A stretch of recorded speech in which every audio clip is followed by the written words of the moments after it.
thank you for coming, and thank you to the current reigning US box office champ, Pete Goldfinger, for being our insider. And this is how he chooses to spend his Monday after that, so feel honoured, all of you. And also congratulations to the two winners. We have one winner, Stuart Creque, who is actually in Israel tonight, but his daughter Miriam is here. Yes, she is. And Chris Desmond, who is here somewhere. Yay! Oh, he's in Israel. So, for those of you who haven't been here before, I'll go through quickly the rules and what's going to happen. Firstly, I'm going to stop talking. Then we're going to do Stuart's script because he's watching, I hope, from Israel where it's 2 o'clock in the morning. So we're going to get him out of here. Once we're done with that, Miriam, me and Pete will come on stage and give some feedback. Then we will invite feedback from you all. And then we'll do the second script, do the same thing. Then we will do a Q&A with Pete and we'll ask him how he got into writing horror films. Okay, well then let's get going with Stuart's script. So thank you all for coming.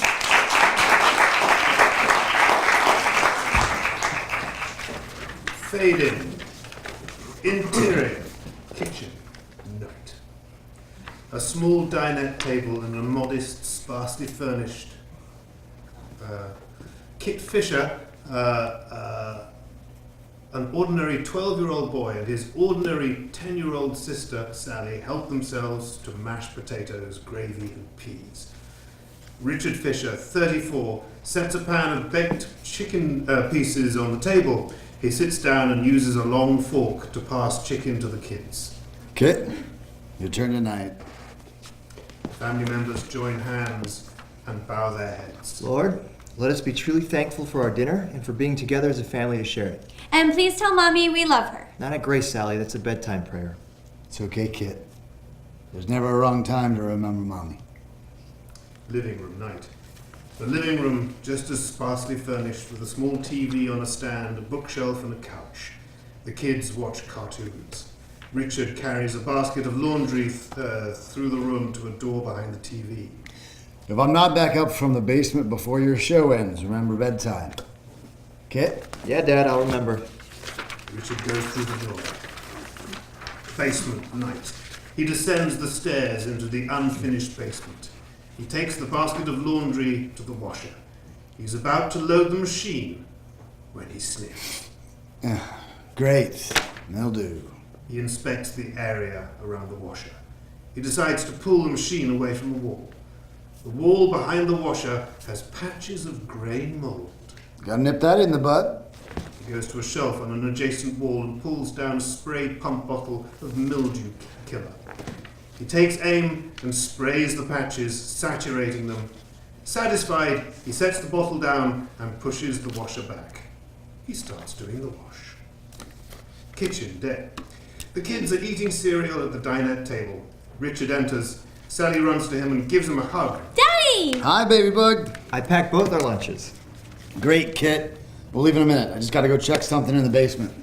He strokes Sally's hair, then motions her back to her homework. He heads back to the basement. Basement day. Richard pulls the washer away from the wall. He sees something troubling. Grabbing a flashlight from the utility shelf, he switches it on and shines it on the wall. The grey patches have returned, bigger than before. It looks like big grey wads of chewing gum, maybe 6 inches wide and 1 or 2 inches tall. Damn! He takes an old rag and pours laundry bleach on it. He reaches back to wipe the mouldy patches with the bleach. That'll do it. Factory day. Richard works alongside Arnold Taylor, 48, inspecting window glass on new cars as they pass by the assembly line. They each take notes into a Palm Pilot type device. Hey, Arnold. You ever get mold on your walls? Gray mold? In your house? Yeah, the basement behind the washer. That can be tough. You need to call someone in and check that out. You serious? It can be. Neighbor of mine got this mold in his walls, couldn't kill it. Spraying, fumigation, nothing worked. Had to have half his house torn down by a toxic waste disposal crew. Toxic waste? Cost him a fortune. Those spores can get into anything. Get some professional help. Yeah, well, if I could afford it. I think I'll try it on my own first. Yeah, well, good luck with that. Kitchen night. Kit and Sally are doing homework at the dinette table. Richard enters carrying a large paper sack from a hardware store, and Sally runs to him. Daddy! Not now, baby bug. I gotta go downstairs. I got the roast in the oven, Dad. Be about another hour. Thanks, Kit. Basement night. The washer is pulled out and the paper sack, some newspaper and a putty scraper sit atop it. Richard inspects the wall with his flashlight, grim determination on his face. The mold, disgustingly grey and wet, has covered about half of the surface behind the washer. You look like the tumors that took my wife. Well, I know one thing. You're not taking my house. He pulls out a pair of rubber gloves, safety goggles, and a paper filter mask from the bag and puts them on. He spreads newspaper on the floor under the mold. He scrapes sheets of slime off the wall with a scraper. They fall into a mass onto the newspaper. God, how gross. He pulls out sponges and several plastic bottles from the bag. He sets to work washing. Kitchen night. Kit is clearing the dinner dishes as Sally watches TV. Richard emerges from the basement. Dinner's on the stove. What? Oh, thanks, Kit. Hey, I'm sorry, I meant to come up, but that stuff, Stuff? it's mildew, honey. What's mildew? It's a kind of mold. It's grown on the basement wall. I gotta wash it off before it spreads. Just leave the dishes, kid. I'll do them later. Roast smells good. School day. Kit follows along in his textbook, listens to his science teacher, Mrs. Palmer, 28. In addition to mold, mushrooms, and yeasts, another interesting type of fungus lives in partnership with another life form. Who remembers from the reading what that partnership is called? Tara? Symbiosis. That's right, symbiosis. It's from the Greek words meaning to live together. And lichens are a form of symbiotic organism. They are made up of a fungus in partnership with an algae. The fungus provides the structure and protection for the lichen, and the algae produces the food. Kit sees a photo of a lichen and a diagram of the partnership of the two types of organisms. Kitchen night. The next evening, Kit and Sally are doing homework again at the dinette table. Richard enters and Sally gets up. Daddy! No, Sally, let me go downstairs first. He heads for the basement door. You gonna fry the hamburgers tonight, Dad? Right, later. Basement night. Richard looks behind the washer with the flashlight. The mold covers less of the wall. Get in there. He reaches onto the utility shelf for his cleaning supplies. Suddenly, he whips his hand back in surprise. What the? His fingers are covered in grey slime. He shakes his hand as it almost dances in panic and grabs a sponge to scrub his fingers. Yeah. Oh, God, gross. Gross, gross. After half a minute of pouring on bleach, scrubbing, inspecting his hand and scrubbing more, he's finally calmer, though now angry. He stands on a box to look behind the utility shelf. The wall behind the shelf is covered in slime. He starts inspecting all the walls of the basement.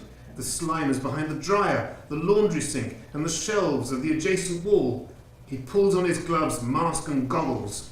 Sequence of shots. He unhooks the washer and dryer and moves them into the center of the basement, revealing the slimy wall. He scrapes furiously at the wall. He unloads everything from the utility shelves. More scraping, more ferocity. He pulls off his goggles and mask and surveys the room. Living room night. Richard, still gloved, emerges from the basement. On the couch, Kit watches TV as Sally sleeps on his shoulder. On the table are the remains of tuna sandwiches. Oh, hey, sorry. I lost track of time. It's okay. We had tuna. Tomorrow's Saturday. We'll have burgers for lunch. Richard cleans up the dishes as Kit picks up Sally awkwardly and hauls her off to bed. Bathroom night. Richard washes his face in the basement and in the basin. He dries his face with a hand towel and then looks in the mirror. He sees a grey spot on the back of his hand. He examines the backs of his fingers and hands carefully. There are a few grey spots on the left and the right. He turns on the hot water full force and starts scrubbing furiously. Kitchen day. Richard fries the burgers, his hands in rubber gloves. Kit! Sally! The kids pop in. Sally, get the ketchup and mustard from the fridge. Then come back for the pickles. Kit, get out the plates and then come back. I want you to cut up the lettuce and tomato. Kitchen day. A few minutes later, the kids are trying to fit their mouths around thick, juicy hamburgers. Kit swallows a mouthful. Aren't you having one, Dad? Nah, later. I gotta wash up a little bit more downstairs. Just leave me one. Basement day.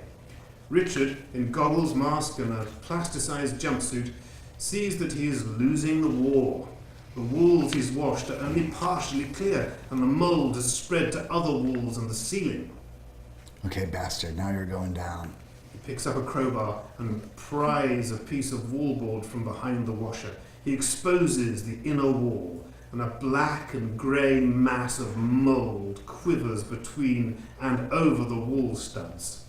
Richard sprays mold killer viciously. Die! Die! Living room night. The kids are watching TV. Richard emerges in full gear. Sally jumps up. Daddy! No, stay away! Richard pulls her hands off him and shoves her away. She falls down and starts to cry. Dad! I'm sorry, baby bug, but I'm not clean right now. I don't want you to get mildew on you. I'm sorry, Daddy. It's really late, Dad. What's for dinner? I don't know. Are there hamburgers left? Yeah, we saved you a couple. Eat those. I'm not hungry. He heads to his room, leaving a confused Kit and a still sniffing Sally.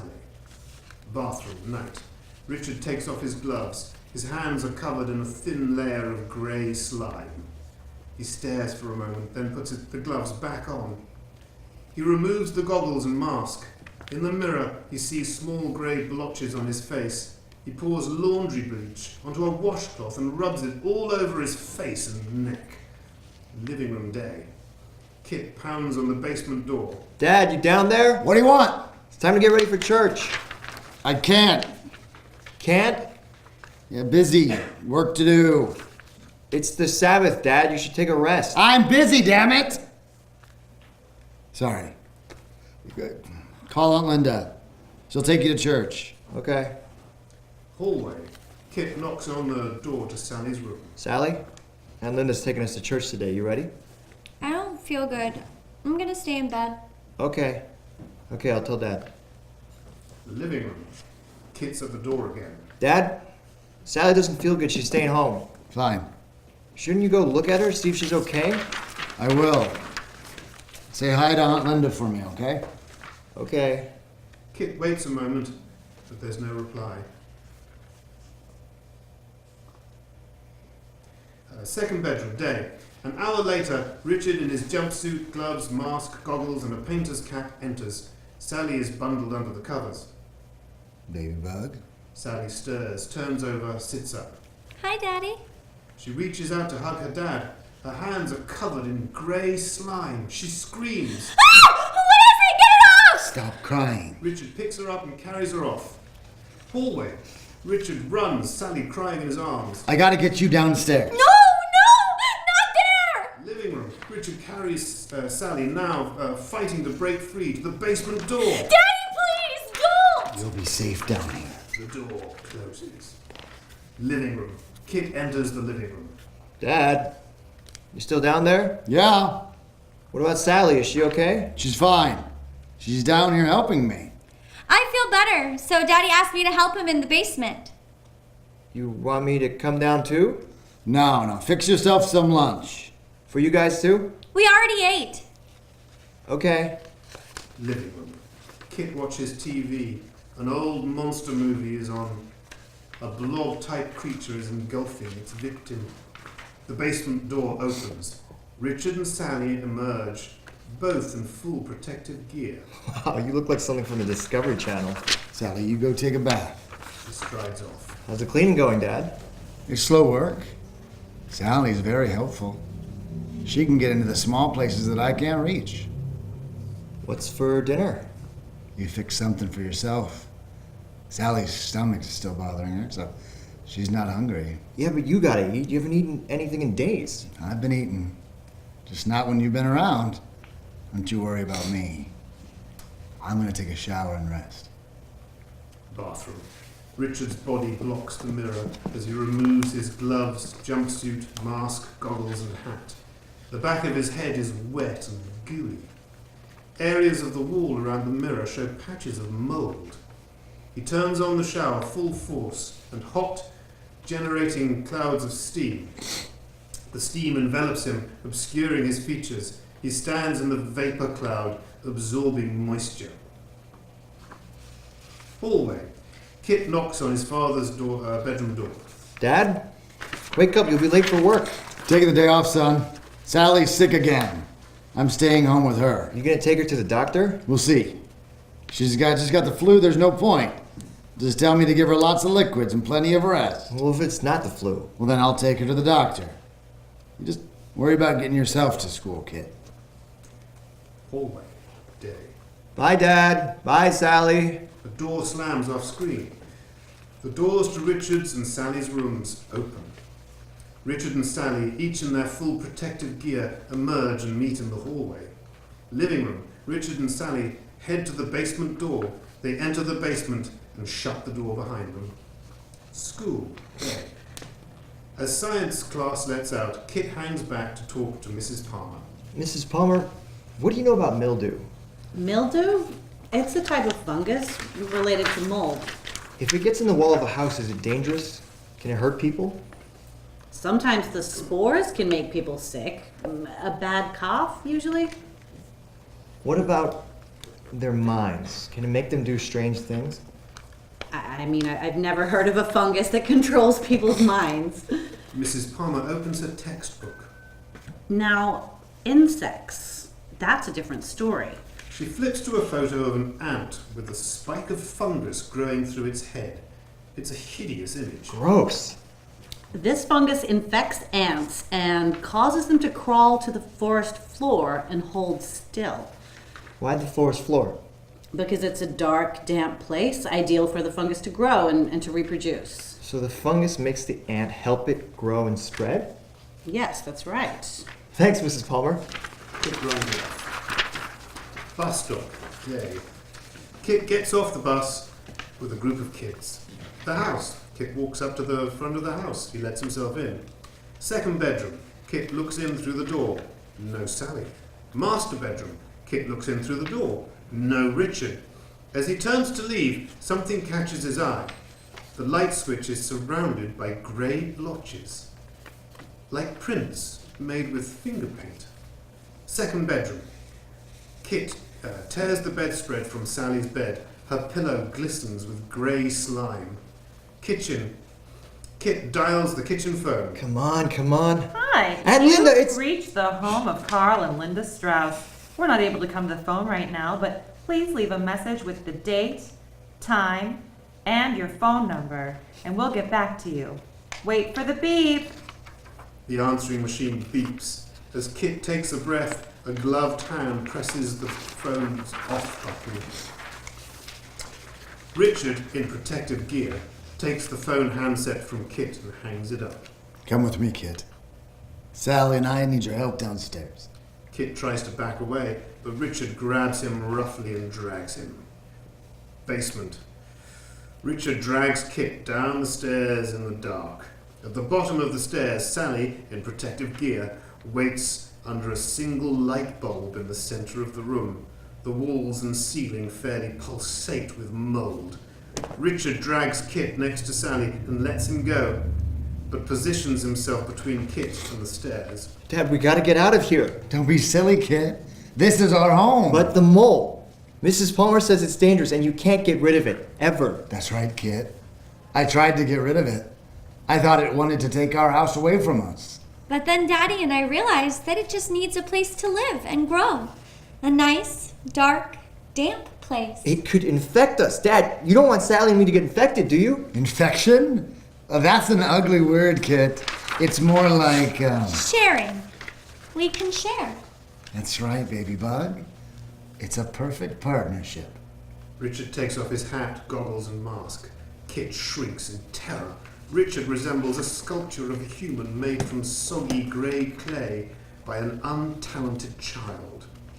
There are eyes and a mouth, but everything else is vague and almost formless. You gotta let me get Sally out of here. Don't be silly. Kit turns to Sally, who has likewise removed her hat, goggles and mask. Like her father, she's now completely infected with the mold. No! Kit shoves Sally towards the floor at Richard's side, and Richard instinctively moves to catch her. Kit dodges to the other side and makes it to the foot of the stairs. Kit scrambles up the stairs, reaching for the handrail. He knocks a glob of mold off the wall onto the steps. Kit loses his footing. He falls onto the stairs and tries to clamber up on his hands and knees. A gloved hand grabs him by the belt and hauls him back off the stairs. He screams. Kitchen. As Kit screams off screen, the kitchen phone rings. The answering machine picks up. Hi, you've reached the Fishers. Richard, Kit, and Sally are probably doing something really fun right now, so leave a message at the beep. The machine beeps. Richard, I'm just calling to see if you and the kids are all right. Someone tried to leave a message, and I used star 69 to see who it was. Call me back if it was important. Love you guys. Linda hangs up, and the house is silent. Daylight.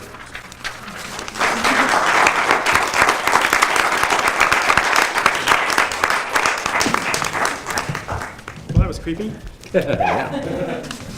Creepier when I was 11. You know. Yeah, Miriam told me before that Stuart, who's watching, her dad that was a bedtime story? Maybe not bedtime. I mean, that's the vein in which most of my bedtime stories fell. Yeah, or when we saw the Blair Witch Project and I came back from that and was crying in my mom's room telling her it was scary and walked into my bedroom to my dad standing in my corner, refusing to turn around. So, love you. Yeah, thanks, Dad. So, do you want to go first with thoughts? Well, it's right up my alley. I mean, I really, really love it. I mean, I was overwhelmed with a lot of things that I really, really liked. I know we're not supposed to say things about, where I see this going, but the thing is, that's what I always do. I mean, I always sort of look at these things and think, what are we going to do with this? Because it's, the length of it is a little awkward because, what's your dad's name? Stuart, sorry if you're watching. I'm just going to try and tell you how, because I always think, how do we get these made? Like, that's kind of my thing. So my thinking is, it doesn't really fit into the, first of all, I really let me just say that, I really think there's a lot of stuff that's there. And to me, I mean, the thing that really jumped out at me is, the sort of zombie thing is played out, but for some reason I was sort of reminded of a really cool pilot that could reintroduce a new kind of zombie, which is one that lives in a symbiotic relationship with mold that covers the body and runs on mist. Remember that when in the shower with the mist? So that kind of struck me as something that you could do with it, because it's too long to get, and we'll talk about this later, but it's too long to get into a lot of the short film festivals. Most short film festivals are looking for stuff that's 10, 12 minutes and under. So I just hate to see you limit yourself to what you could do with this, even if you made it. I do think there's a lot of stuff you could cut down, though. I mean, I think this could be much shorter. If you needed to. I don't think he needs to go to the factory. First of all, that's an expensive shot. I don't even think there needs to be quite so much dialogue. I mean, I like the idea that just comes downstairs. You could do a scene if he goes downstairs, he comes up, dad eating breakfast with the family, daughter asks a question, he ignores the question. Cut to, second scene down, it just slowly progresses, and it might take on this very interesting format all on its own. My other thoughts, just one little thing at the end. I mean, I have other things to say, but these are the main things. Because again, the whole time I'm thinking, how do we make this? How do we make this? Because I love it so much. One thought I thought, hey, just one little change. I might want to hear that message from the aunt. That message that says, we're off doing something fun. It might be fun if we heard that at the beginning somehow. It's I'm not answering that. You hear that message at the beginning, and then when you hear it at the end, it sort of takes on a new line. New line of creepiness. The other thing, I always go to this place because I'm always thinking sequel. It might be interesting if the son Kit, he's got his big concert at the school with everybody. And he's I can't do this tonight. I can't come down. No. And he fights upstairs and he makes it out of there. And he's we'll deal with this later. Or I don't know. Maybe he never sees them with their masks off. And he escapes. and then you see him getting ready to go on to perform, and he has like he has a spot, and he's surrounded with, and the end is we just know this is now going to be an epidemic. So anyway, those are my thoughts, but I like it a lot. It's really my kind of thing, and I thought, like I said, for me, I always look for I always talk to, when I have students, I always say that you want to have something that's familiar but original, and I think this really has that, which is what's familiar to me, and Stuart's probably thinking, this guy must not have been paying attention, but I just went right to a place of this could be a new zombie franchise. I know that sounds crazy, but what's original is this symbiotic relationship between mold and humans. I by the way, know there are a lot of really cool molds. Stuart probably knows some of them, but there's one where I think the animal goes up into the tree and the fungus makes its eyeballs stick out so that the bird can see it and come and eat it. There's another one where the bird shits it on the ground, and then the caterpillar eats it, and then it climbs back. It's like a circle of fungal shit going all up and down. So there's a lot of really cool ones. But the idea of bringing it to human beings, I've never thought of that. So, I give you 2 years and then I'm stealing it. No. It's a good idea. It's a really good idea. Those are my thoughts. Well, I don't have much more. Mine was length, really. I mean, it was interesting listening to it versus reading it. I didn't realize how many food references there were, and like relentlessly. It's like, do they do nothing else in this family except talk about food? That's based in reality, though. Right. Like, that's based on real life. Right. In our Which household. so I could see the hamburger. No, but you could even do you could even have somebody say, Dad, Mr. Manchester from next door is calling. He says you didn't mow the lawn. Cut to, cut back to, down. I mean, like that might be all you need. I mean, it could be that simple, Yeah. So that was where it was like in terms of the cutting, either cut it or add in different aspects of the family that's dissolving into a grey blob. Was the sort of thing that struck out to me. Also, I thought that the teacher thing was a little bit like I didn't know we needed that too, because it was drawing too much of a point, and it was too coincidental that they were talking about mold at the same time. I'm sort of more of the along peace lines, like the minimalist, like show we don't need a lot of that. That's what I was thinking. I was like, we can just get to the mold. The mold's creepy. I mean, by the way, one thing I know you can do if you want to keep the teacher is maybe you did this nice there, but start the scene in the classroom, and as the teacher's talking, use that in a VO to go back to the cellar, and while she's talking, you could show some cool shit that sort of, parallels what she's saying. Anyway. Yeah. So, that's what I was thinking. It just felt like I wanted to get to the end. And then I think the only other thing was that I sort of wanted a little bit more fight out of Kit.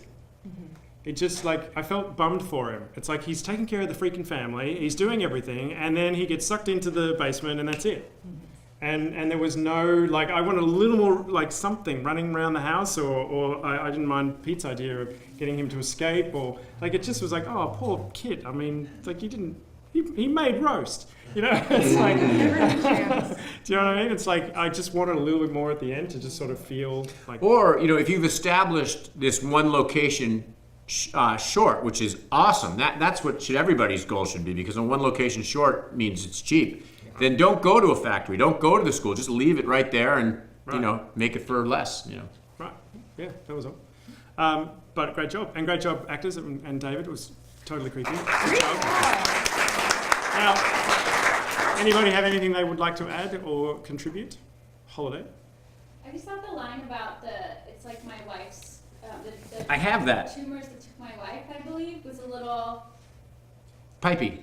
Something, a little strange to say out loud to yourself. It's pipey. Yeah. Pipey? But that's what I have to explain to it. Okay. I did think it was it did seem, if it was going to be a short film, that there's an opportunity to make it a metaphor somehow, give it a little extra layer of meaning. It's so basic, something's taking over, so that there's just a little bit in there, it's grief for the wife, or he's suddenly obsessed with money, or whatever it is, just some little thing, and then it could have this deeper meaning without changing very much. I was totally thinking politics as you were speaking. My problem with that line is I didn't want to say anything negative, but I would say it's a teachable moment, Stuart, for everybody. But which is, you don't want pipey. Some of you guys have heard of laying pipe. It's when it's a nice thing that people say, which is when you're laying pipe in a screenplay, you don't, or when you're writing, you have water that brings you have pipes that bring water that go under the boards, but you don't want to see them. And if you don't want to see the writer working too hard. And Tumors That Took My Wife, it just felt like you were trying to get a whole bunch of content out. Like, oh, the daughter died of cancer, and it just felt weird. It felt strangely unnecessary, and then it just felt like it was only there to say what the wife. We knew the wife was dead. Stuart, you'd already done a great job. I knew that the wife had died and that these kids were alone. So I don't need to know much more than that. And maybe you just didn't have confidence that you'd conveyed that, but you did. So you don't need that line. So anyway. Very good. Thanks, Holiday. Anyone else? Oh, Leah, yeah. Yeah, I thought there was great opportunity to infuse theme in some of the scenes. Like if theme is lack of identity or not having control of your identity, then show that in the school. Like students are just sitting there like zombies, or he's mowing the lawn like a zombie, or going through these routines so that you can really bring that theme home. Yeah, fair enough. I saw a hand at the back. It was just like a little thing that I enjoyed, was that his pet name for her was Baby Bug, and then we find out that this fungus only exists within insects. I don't know, maybe it's something that other people would dislike, but I thought it was neat. It was a neat addition. It says a lot about you, really. Yeah, yes, down the front. Yeah. Going with the idea that your professional here talks about how's it going to be a sequel, how's it going to... For me, this seems more like a pilot. And I would like to see Kit escape unscathed because he could be the protagonist of the show, being an original. And I don't see him much like zombies, because it seems like they have their cognitive capacity. They seem more like Moonies than zombies. They just seem overly happy about, kind of like when Spock was infected with the spores back in the day. They seem overjoyed that they're infected with this stuff, not like they can't function. They can't be seen. That's probably why they put all this stuff all the time, but they can certainly function, and it seems like they can function on a colloquialistic level, not like the ball is round as the ball's round. So I don't know if the zombie thing fits for me. For me, it's more like that they're succumbing to some kind of almost like the mold cult. And I think that's where I see it in the script, more that way than zombie. Sure, I see it as well, first of all, I want to say, when I'm pitching zombies, I'm pitching pilot. I agree with you, I think it would be a show. But the thing I like is the idea that because these things are held up by the mold, it creates a nice opportunity. I'm not saying, I say zombie in as much as I think as long as they're controlled by mold, I don't think you can kill them. So that would be fun. Like, in other words, if like someone gets stabbed and the mold just kind of it's like animating the body. That's what I meant. I mean, that's sort of what I was thinking. They're like blob people. Yeah, it's probably not what your dad was thinking with this project, but anyway. Only because we're always thinking of zombies in mind was zombies. Yeah. No, I just meant unkillable is what I meant. Yeah. Very good. Indestructible. Thank you for the clarification. Anyone else? This is, I guess, kind of to add on to the metaphor thing. From the mention of the wife, and this it kind of reminded me of the film The Machinist, and how it kind of was like a sort of almost a dream, but not really, and things kind of tied to it because it was like a subconscious horror thing happening. So maybe that could be something to lean into if that's a direction to go. So it's all a dream, and he wakes up, and then there's a patch of mold on the wall. Yeah. Very good. Suzanne, if that is you. If there's going to be so much cooking, I was thinking that could be used as an activation as well. Like if there's a cooking pasta or something that steam, just like you'd have in the shower, then that would give more reason for them to be having all those meals, be emphasised, be a purpose there. And mother was mentioned, I missed the line about the mother, but the whole time when I see her father and kids, I'm always thinking about what happened to her. And because that wasn't answered or I missed that, I was thinking that was connected. Oh, that's why he was so determined, there was something. Was it, is that what you said? Did I miss it? No. Okay. I think it's a good question. I sometimes think, this is maybe just because, but when I see a dad and two kids, and if you see a dad and two kids and then the dad goes and does the laundry, you can be sure there's no mother there. I can tell you from my own household. That's just terrible.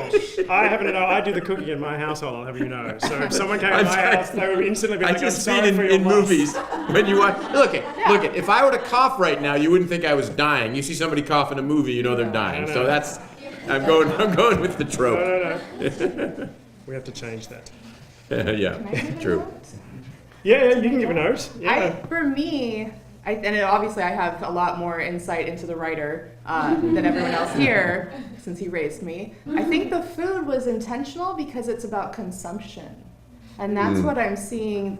For me, the theme is, maybe it's the grief, maybe it's whatever, but I will not let this take something else from me, like this cancer took my wife, and that consumption of food is almost like lines up for the consumption of the house, of their bodies. So I'm trying to think of ways where, again, maybe we could, if he was going to adjust whatever, tie that in more obviously. Because maybe I saw that more because I'm like, oh, okay, well, this is, my dad's psyche.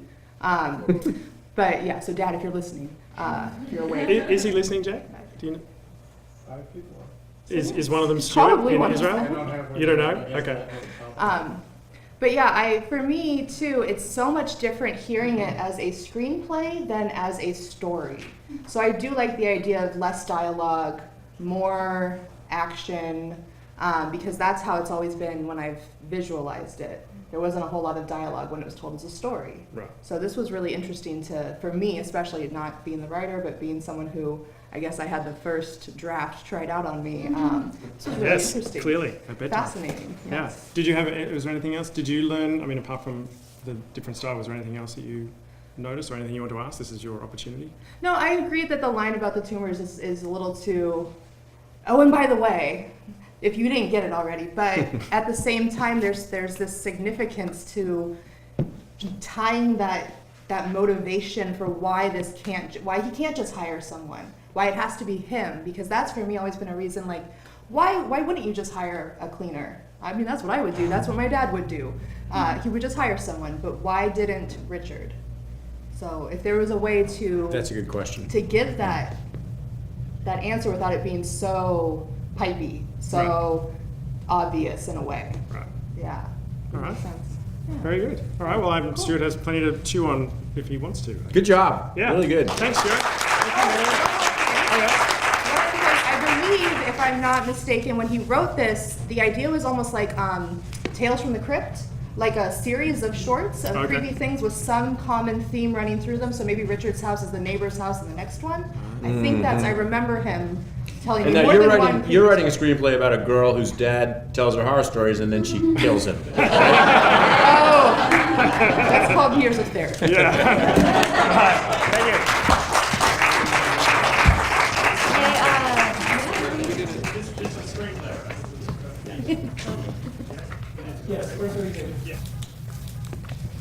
Fade in. Establishing. University of New York, Utica. Dusk. A typical American campus. Two rows of academic and dormitory buildings line a flat common area. The campus is covered in snow as big, heavy snowflakes fall. The Adirondack Mountains tower in the distance. Students trudge back and forth in the cold from one building to the next under a marquee that reads, "Enjoy your winter break."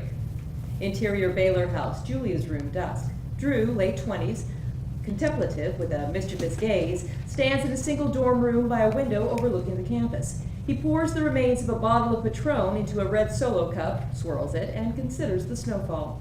From the bathroom enters Julia, mid-20s, always something on her mind, wrapped in a towel. She jolts when she sees Drew and almost loses her towel. Jesus, don't you knock? I knocked. Then I used my key. Your old key. She takes the key and walks to her dresser. I said everything I had to say last night. She pulls out a few drawers. Yeah, I was hoping that was the tequila talking. Do you think my decision to transfer just came to me on one of my walks of shame from your house? First of all, why shame? This is going nowhere, and you know it. Look, I love you, Drew, but I can't hide here with you. Who's hiding? You are credits shy of how many BAs now? 500 years ago, I would be considered a Renaissance man. She shrugs off his charm, pulls out a suitcase from the closet, and throws it on the bed. Can we go back to the part where you said you love me? Julia digs deep in her drawers and pulls out wads of clothes and stuffs them in the suitcase. This program in London is, if I don't leave now, look, I never will. Exactly. She second guesses what she's doing for just a moment, and Drew seizes the opportunity. Can I ask just one favor? Does it involve me dropping my towel? Okay, 2 favors. Can you at least pretend that last night we didn't break up? I mean, do you really want to ruin everyone's holiday? I'm leaving tonight. Tonight? My parents are spending Christmas there. You're going to miss out on the most epic party ever! Every weekend is the most epic party ever. Yeah, but this one is the holiday one. It's special. Why? Because people throw up in red and green. Julia grabs more clothes from her dresser and throws them into her suitcase. But how are you going to get out? The roads will be closed. I mean, you think Mount Shuttle is just going to whisk you to the airport? I went with Edronach Air Shuttle, and they'll pick me up in 2 hours. And your plane is just going to fly off into a storm warning. It's just a storm watch. A storm watch in December with a cold front coming off of the Hudson Bay and moisture coming up from the south. I'm telling you, this thing is going to pick up and dump on this area. Meteorology minor, 09. Goodbye, Drew. She backs him out of the room. Listen, Julia, you still believe that in this economy and ever-changing world that an education is important. I get it. Says the career student. But what if you get on the plane and it goes down? Then I die. And your last moment of truth was... Closing this chapter of my life. She closes the door in his face. Then she leans against the door and lets out a sigh of exhaustion. Interior hallway continuous. Drew looks at the door, waiting for it to open. 2 female students, early 20s, walk by Drew, stifle their laughter, and move down the hall. Drew shakes off their amusement and addresses the closed door. Okay, sleep on it. Good call. Exterior quad, dusk. Students trudge across the snow-covered quad as Drew expertly weaves in and out of them. Courtney, 22, brunette, a spitfire, steps up to Drew and blocks his path. Do you mind? I can actually feel my ass freezing if I stop moving. I heard Julia dumped you, and I'm sorry. Sorry that it took her so long to wake up. There's the Courtney I know and love. You ruined her. You made her leave our sorority, and when you did... For the record, we didn't break up, and you and your sorority sisters are welcome to come to our party tonight and see that all is well with the world. I wouldn't be caught dead in one of your lame-ass, male egocentrical... Egocentrical? It's not a word. Come on, you're an English major. You're better than that. Drew weaves around her and keeps trudging through the snow. She's tempted to follow, but knows it will just piss her off more, so she walks away. Officer Wade, God's gift to campus police, steps in Drew's face. Last night before winter break, Drew. Now I'm not going to have any trouble with you, am I? In this storm? What do you take me for, Jerry? Officer Wade. Damn it, I'm an officer of the University of Utica, and you will treat me with respect. He takes out his nightstick and taps it against the badge on his chest. Do you know what this means? That the police academy said no?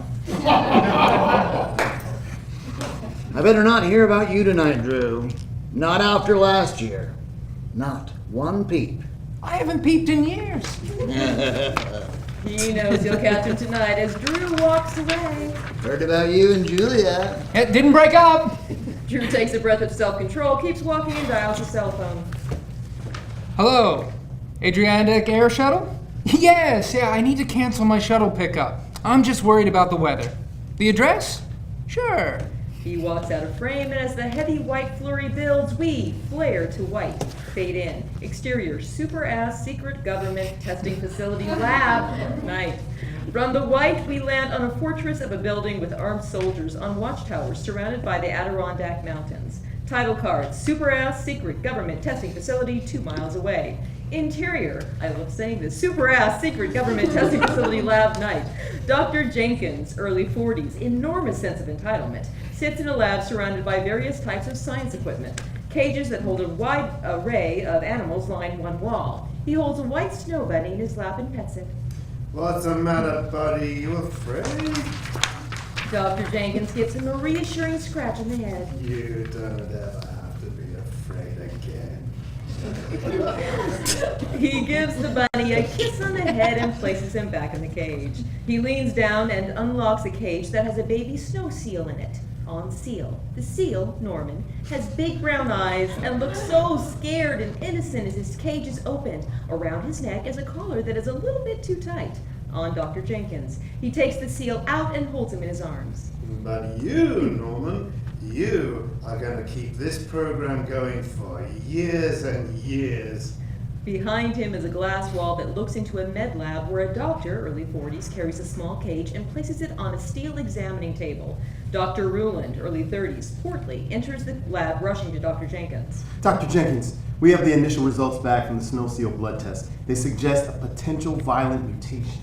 Dr. Jenkins smiles and throws his arm over Dr. Ruland to put him at ease. Relax. With the amount of radiation involved and a little in the cloning process, a little mutation is expected.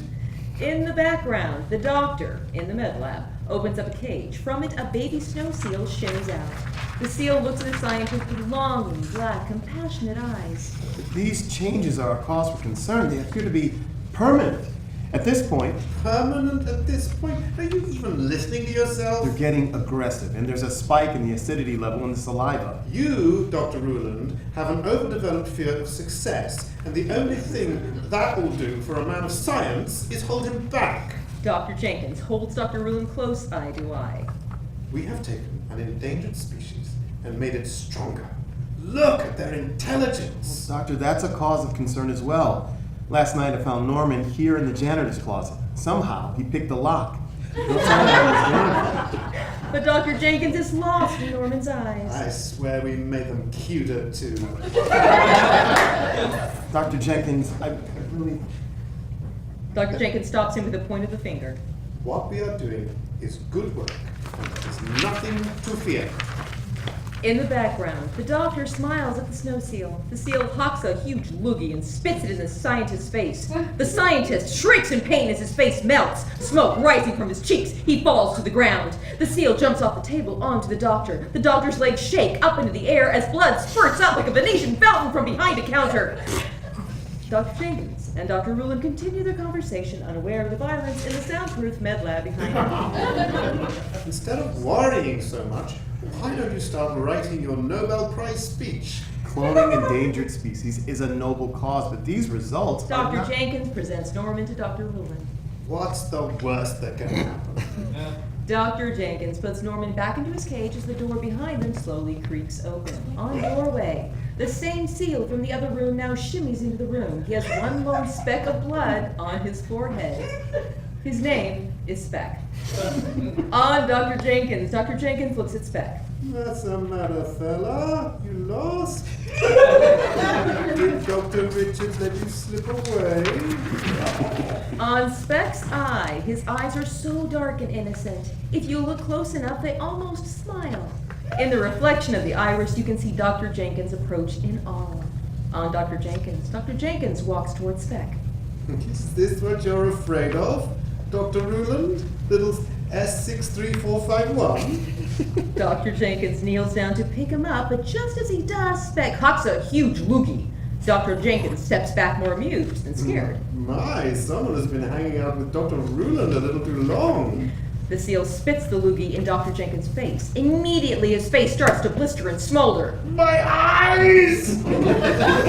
He falls to his knees. Speck pounces on him and starts to devour his aorta. Dr. Ruland runs out of the room. Interior hallway continuous. Dr. Ruland runs into an alarm on the side of the wall. He lifts the protective shell and pushes the alarm. Nothing happens. No lights, no sirens. He runs to a phone on the wall. Hello? Is anyone there? Security? Security! Down the hallway, he sees two armed guards lying down in a pool of blood as two baby seals feast on their necks. Dr. Ruland drops the phone and runs away. The seals pursue him. Interior, another hallway continuous. He runs down the hallway as the bloodthirsty seals get closer to him. He reaches a staircase and climbs up it. The seals slide up to the edge of the stairs and stop, knowing they can't climb up the steps with ease. Interior, top of staircase continuous. Dr. Ruland scurries up the stairs and runs into a sea of baby seals who look at him with their deep black eyes. He gets lost in their cuteness and immediately forgets the terror he's already seen. They can't all be bad, right? Hey, fellas. Did you get lost? Are you scared too? I'll get us out of this. A chorus of seals hawking loogies echoes off the walls. The lights are suddenly cut. Shit. A cacophony of spitting, blood-curdling screams, chomps, tears, and crunches bellows from the darkness. Exterior Super House Secret Government Testing Facility night. All the lights are out. The guards no longer stand on their posts. On one level, a light flickers from a window, frantically illuminating a bloody hand on the window that falls and smears down out of sight. Camera pans away from the facility and lands on an army of acid-spitting baby seals that slide on their bellies down the hill and towards the lights of a small town and the University of Utica.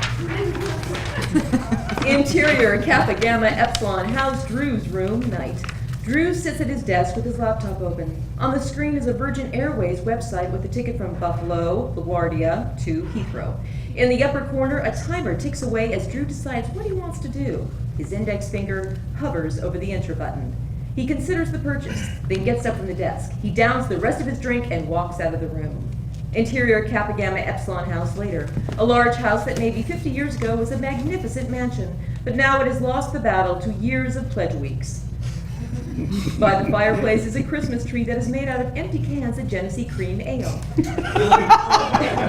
A smattering of students in various areas fill the house, a far cry from the epic party Drew forecasted. Drew comes down the stairs and is greeted by Gunther, early 20s, future nose guard for the Buffalo Bills. He is armed with one Super Soaker squirt gun strapped to his back and another one in his hand. How'd it go? Do you think I'm hiding? Oh yeah, definitely.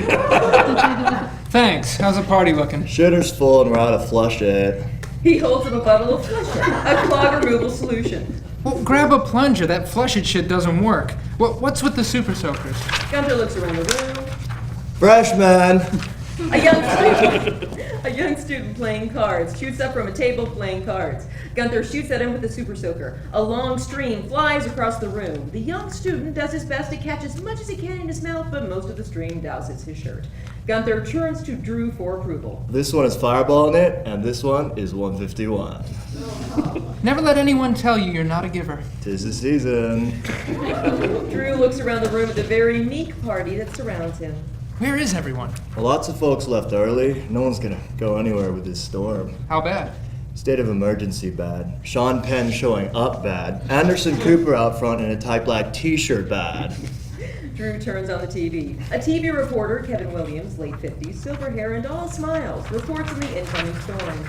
If you have power, stay where you are and hunker down because Beth is just getting warmed up. They named a snowstorm? Oh, this is bad. Canadian cold front picked up momentum over the Hudson Bay and mixed with moisture from the south is going to dump on us. Big time. Man, I hate being right. Tracy, early 20s, drunk but doing her best not to appear so, stumbles into Drew. Drew.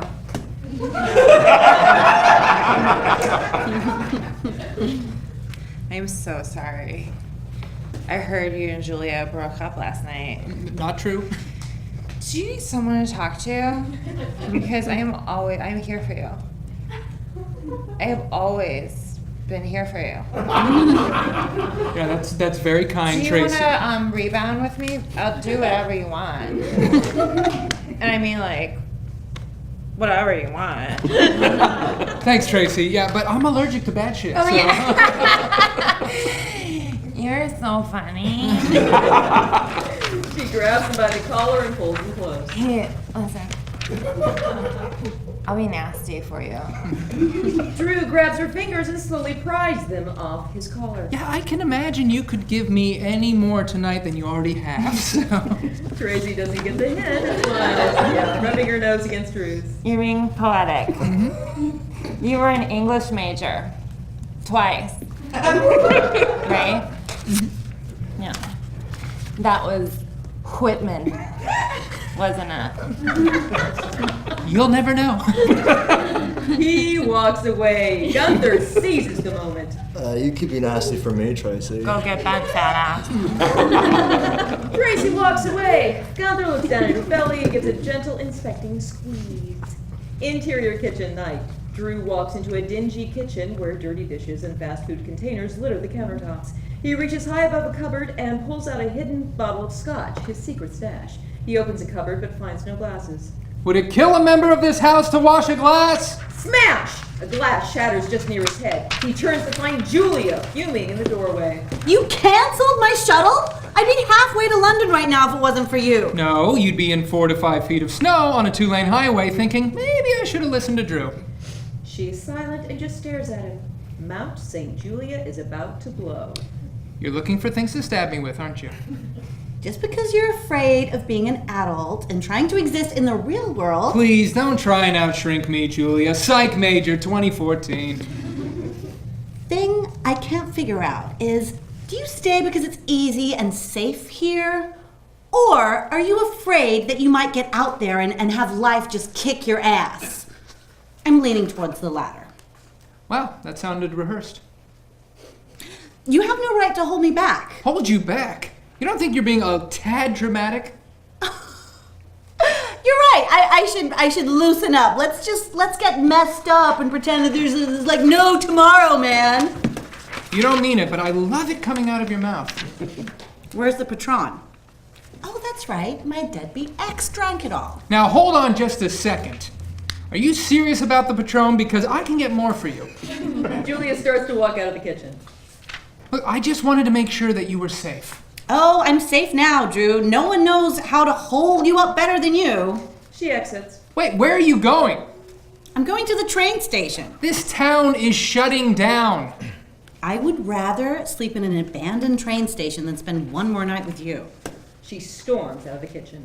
Interior Kappa Gamma Epsilon House, living room night. Julia enters from the kitchen and rushes by Gunther. Oh, hey, Julia. The more you stay by his side, the more of your life he will ruin. She walks towards the front door as Drew enters from the kitchen. Gunther steps over to him with a gin seat. Good talk. Drew cracks open the beer and takes a large swig. Might want to savor that. We'll be out of libations within the hour. Chinatry's closed early. Drew takes another big swig and throws the can at the wall. Well, then the only thing to do now is raid the Dean's liquor cabinet. Shall we?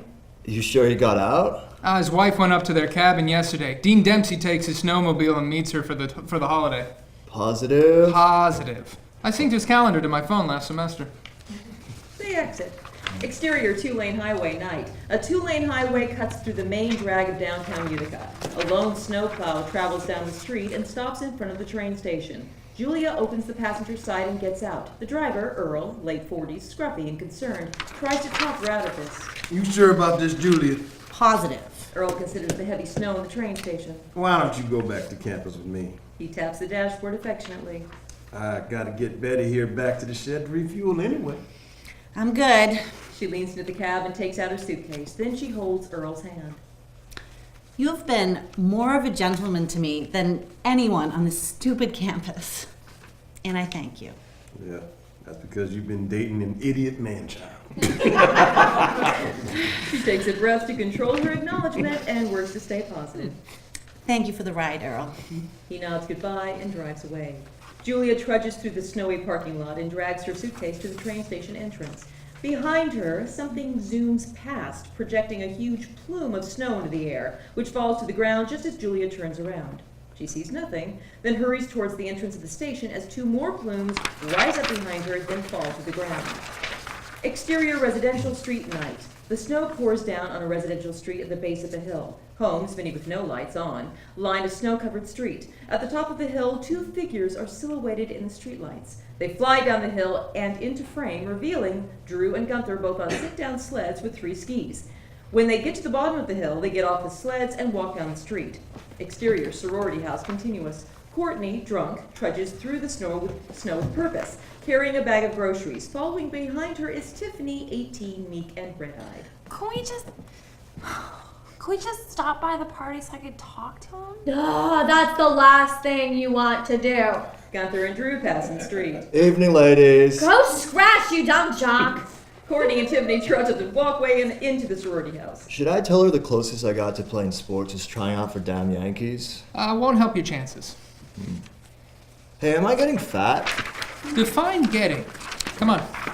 Exterior train station night. Julia gets to the front door of the train station. She tries to open it, but it's locked. She cups the tinted glass and looks inside. Julia POV. Soda machines are toppled over the entrance like a barricade. The lights remain on, but Julia can't see anyone in the station.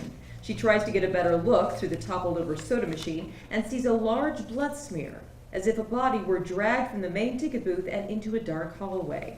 Exterior train station continuous. Julia looks away from the glass door, but not believing what she sees. She looks back again, but the light goes out before she can confirm what she saw. A bright searchlight blasts her. A loud voice from a police car projects. Stop right there! She turns to face the light with her hands in the air. Interior sorority house kitchen. Courtney walks into the kitchen and takes out 2 items from the grocery bag, a huge plastic jug of cheap vodka and a box of Tampax. Tiffany follows her, sees the vodka, and caves in. I don't need a drink. I need him. Undeterred, Courtney continues with her preparations. She grabs a plastic bowl from a cupboard and throws it in the sink. What you have gone through is not called heartbreak. It is called initiation. Welcome to life, bitch! She tears open the Tampax box and puts 3 in the bowl. What? He was the one. That's it. Duh. And I let him slip through my fingers. How many times has he cheated on you since September? 7 that I know of. But 5 were my fault. Your fault? Jesus. Courtney rips off the cap of the cheap vodka and pours it over the tampons. For a brief moment, Tiffany's thoughts are diverted as she watches Courtney. What's with the tampons? Well, if everything works out the way I think it should, you're gonna take one of these vodka-soaked tampons and shove it up your cooch. Wait, what? Exterior Dean's house night. Drew and Gunther walk up to the front steps of a dark house. Drew looks into a window for a brief moment, then he takes a set of keys out of his pocket. On keys, Drew's fingers slip through the massive set of keys. They have labels on them like Julia Spare, Julia Spare 2. Dean of Student's office, finally stopping on Dean Present. On Gunther and Drew, Drew puts the key in and unlocks the door, but Gunther stops him. You know, this seemed like a good idea. This is a good idea. What if we're busted? Gunther, this town is dead. I don't like it. Drew opens the door. Well, I just opened the door and you're an accomplice. No turning back now. Drew slowly opens the door and enters with Gunther reluctantly following. Interior Dean's house continuous. Gunther turns on the lights. In an open nook to the side of them lies the Dean, early 60s, dead on the floor. His face caved in as 2 baby seals dig in and devour his brains. They look up from their feast at Drew and Gunther. Drew doesn't see the seals and immediately turns the lights out, pissed at Gunther. Follow me and keep the lights off. They leave the room as slurps and chomps fill the darkness. Interior sorority house continuous. Courtney looks at Tiffany. I have been listening to you bitching about this man who doesn't deserve you. My choices are to either ignore you, listen to your heart, or shut you up. She pulls a vodka-soaked tampon out of the bowl in the sink and shows it to Tiffany. The vodka dribbles off the tampon and down to the floor. Tiffany considers the tampon, then succumbs to tears. I just loved him so much. But if I have to hear one more story about how he was the one, or what did I do, I swear to God I will pluck your eyes out with a rusty corkscrew in the game room! Behind them, the back door slowly creaks open. Tiffany turns and looks down towards the opening back door. On Speck. There in the doorway is Speck, looking scared and lost. Poor thing. Back on Tiffany. Tiffany's demeanor changes to utter adoration as she leans down towards the seal. Aren't you the sweetest? Exterior train station night. Julia holds her hands up in the air as she sees a police car pull up. Officer Kylie, late 40s, nervously steps out and points his gun at Julia. Jesus, Kylie, it's me! He recognizes her and is unable to hide his adoration. Julia, what are you doing here? Trying to get out of this town. The governor called a state of emergency. Everything's shut down. But it's a train. Can't a train run in a little snow? I just know that everything is shut down. This night could not get any worse. You're telling me. We've been getting disturbance calls all night. I follow up on them and no one answers me back at headquarters. What do you mean no one answers? Their power lines are probably down. I don't know. I'm heading over there right now to see what's going on. You mind if I come with you? Like, seriously? I'm stranded in the middle of this godforsaken town? Yes, seriously. She walks to the car and gets inside. Kylie scurries to get inside before she changes her mind. Interior police car continuous. Kylie starts up the car, but before he drives away... So Heard you jumped Drew. Probably for the best. Just drive. Right. He pulls out and they drive away. Interior Dean's house, den, continuous. Drew and Gunther step into the Dean's den, part smoker room of old, part elaborate study. Along one side of the room is a wall full of bookshelves. On the other wall is a dark wood bar which runs the length of the room, and a low blue light is under each shelf of alcohol. Gunther can't believe the spread. Oh, what are they paying this guy? $120,000 a year after taxes. Gunther rushes to the bar, but Drew stops him. Hey, take only what you can carry. I'm here for the Patron. They make their way to the bar. Interior sorority house hallway. Tiffany rushes out of the kitchen in shock, her hair smoldering and the right side of her face simmering from a terrible acid burn. Oh my god! Oh my god! She runs. She runs towards the stairwell and out of frame, and if you look close enough, you can see Courtney's feet sticking out from the kitchen. Interior sorority house, stairwell. Tiffany rushes up the stairs, stumbling and fumbling as she scrambles up the carpeted steps. Suddenly, the carpet is lifted off the stairs. She looks down to see that she is standing on the carpet, but it is 2 to 3 inches off the stairs. She turns and looks at the foot of the stairs. Tiffany's POV. At the base of the stairs, with the carpet ripped out from the last step, lie 2 snow seals with the edge of the carpet in their mouths, pulling it taut. In unison, they jerk their heads up, then down.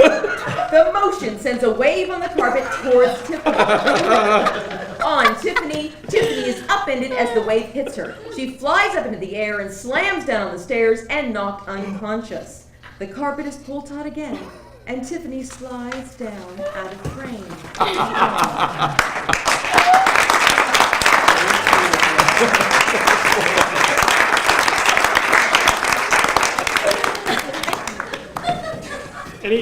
By the way, anybody tuning in at this point is going to see 2 normally dressed guys and me. Happy Halloween, you bastards. Up to you if you want to go first. Well, I love it. I think it's really. This is actually more my kind of horror than I mean, it's more campy than the stuff I like to do. But I like to see humor in horror. A couple of movies I wrote early on had more of that. And unfortunately, the business at that time was sort of shifting away. It was more like trench coat horror there was no humor in it. But there's actually, did you ever see the movie Bad Milo? Yeah. Okay, so I love that movie. Bad Milo is the story of a guy who has a creature that lives up his ass, and it leaves his ass to go kill people that have harmed him. Or if anybody is mean to this guy, the creature that lives in his ass goes and gets him. It's genetic. I love that movie, by the way. I really did. It was with what's his name? The guy from Party Down, Ken. It's 50 Cent. Ken Marino. Ken Marino, and he's great in it. So I really like it. These are things I will tell you.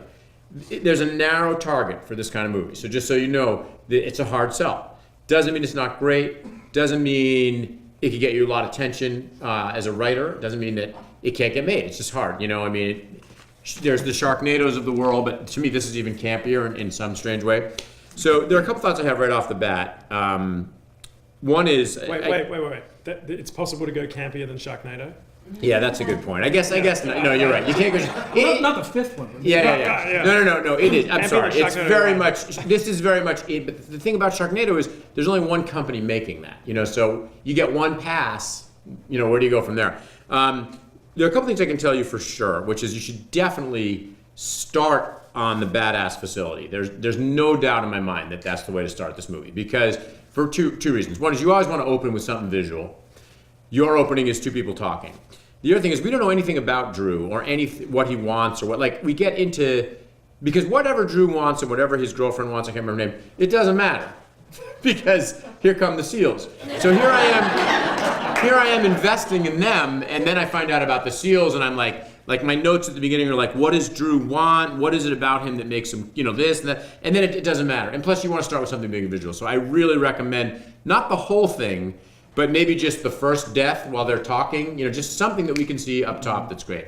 I might tease, if it were me, I might tease out the first kills and have somebody the person who's with the seal look this way the first time that, the spit is melting the metal behind him and he's still, I might just tease out that first kill. I like the super ass facility. We're talking about might also want to be setting up. Like I thought it might be really funny if at first we start with one seal or something, and for that last kill, it's you have that great moment which I really like where suddenly he just falls for the seals. It might be if it's like a seal like trying to open a door but can't, and it's like, oh, you sweet, you want me to open that for here, and he opens it, gets devoured, and now the seals are all out. Like just give it a purpose, that death, because I think that's really fun.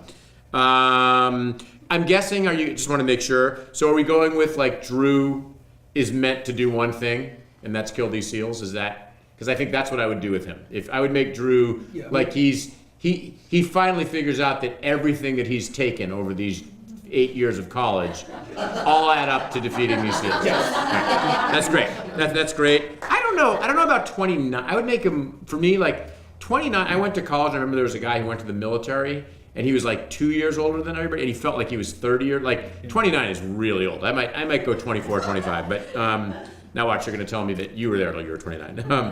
I might just also kill all the way. Oh yeah, so I would also, if it were me, I would have interstitial kills after the beginning. So I'd start with the open of the kill, as I said, go back to the college thing, and then as the college thing's progressing, I'd have like, the guy driving the snowplow. After he drops off the girl, there's a seal in the middle of the road. He's like, oh, and I would just have some quick, these movies are all about the kills. They're all about the kills. So you don't even have to have any plot. Just see the seals slowly working. So much time. Yeah, see the seals slowly working their way towards the town. Got it. I just had. I think it'd be really funny if for the tampon alcohol thing. First of all, you set up that there's very little alcohol, so I thought it'd be kind of fun if they're like, "Oh my God, we only have like this much alcohol." All right, get out, because that's kind. It's. And I hate to say how much I know about this tampon alcohol thing, but when I first heard about it, it was really hilarious to me. But apparently the bit is it can absorb the alcohol. You get more alcohol if you do it that way. Yeah. And I think there should be no reference to it. I think like as they're talking, they like, all right, we don't have much alcohol. And then I would even like to see them doing it while they're like, he meant so much to me. And then like sticking on, like I would do it. That's where I go. I have more notes about the tampon stuff than anything else. Great scene at. Oh, I love the scene at the Dean's. That's where they, like, this is the to me, movies like this where their bread is butter is when they open the door and the Dean's getting devoured and they shut the door. Like, that's really good stuff because you see the danger, but they don't, your stuff of, you want to see the danger, not know the danger, right? And then, just one thing I would give you, a piece of advice that was given to me once that I really like is, try and flip the switch every 10 pages. So, first 10-page run is nobody knows about them. Second page is one person seen it, nobody believes it. Third page, third 10, and so that we're shifting around because right now it's good, but it's a little linear in terms of what it is. So up the stakes. So for me also, it feels like you want to make your movie about something, and you're almost there, other than the seals, right? Even though the seals is the whole thing. So I would make some event, like the event is that she's leaving. That's fine. That works. I wouldn't tell you to go change everything for that. But if it was something more immediate, like maybe she's got her dissertation, like if everybody's aiming towards something else that's really important to them that gets upended, and maybe they're all on the same page, a party's great, but it's not, there's no stakes for that. So is there something, like is there a moment where somebody says, if it wasn't for these goddamn seals, I would have X, like they're still holding on to that dream. I think that what you've done though is you have taken the Sharknado thing almost to a new level because you're now I love the idea of it being something adorable that's killing people. And I think you might also, maybe you've already done this, but like plant the weakness. What is it about, like the thing that I did about the doorknobs? Like if you can plant something that we see early, maybe you did and I just didn't see it, that's going to come back later so that the audience can be like, oh, that's coming back. They can climb stairs. Yeah, that's right. But I think this is super fun. I was like, God, this is so great that like both of these projects tonight and then I'm like, oh yeah, it's Halloween. That's why he probably picked these because it was Halloween. No, we didn't actually. We were open-minded. We just got these are the two best scripts. Right. So the only caution I want to give you is mainly that it's a small target. And for those of you who don't know what that means, you can probably guess.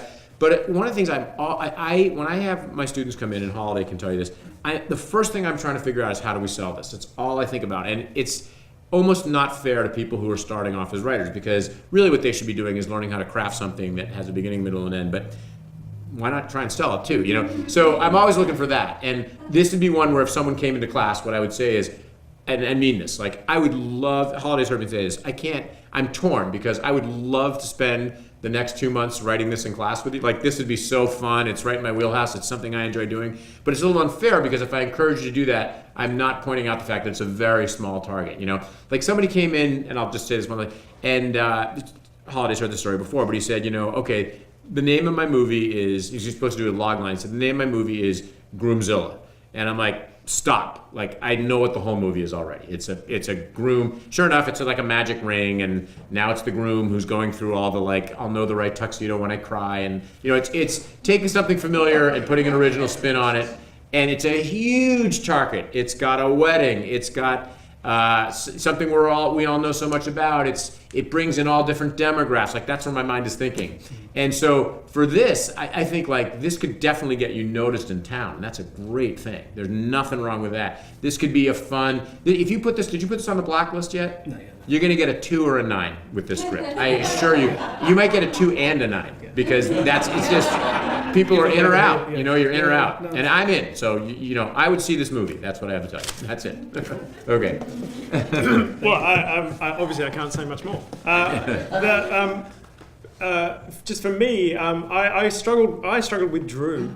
I agree with all of that, by the way. So rewrite the movie, but I struggled with Drew because he was Ryan Reynolds, you know, for a while there, and canceling the thing made him seem like a dick, and I was like, I'm not sure do I like this guy? Am I supposed to like this guy, or is he an asshole? And then he sort of flitted in and out, and you know, and then some of the scenes, I don't know if you felt them, but when they were being read, they kind of went on a little bit long, and they were like, why are we here right now? There were seals murdering people, and I want to get back to the murdering seals.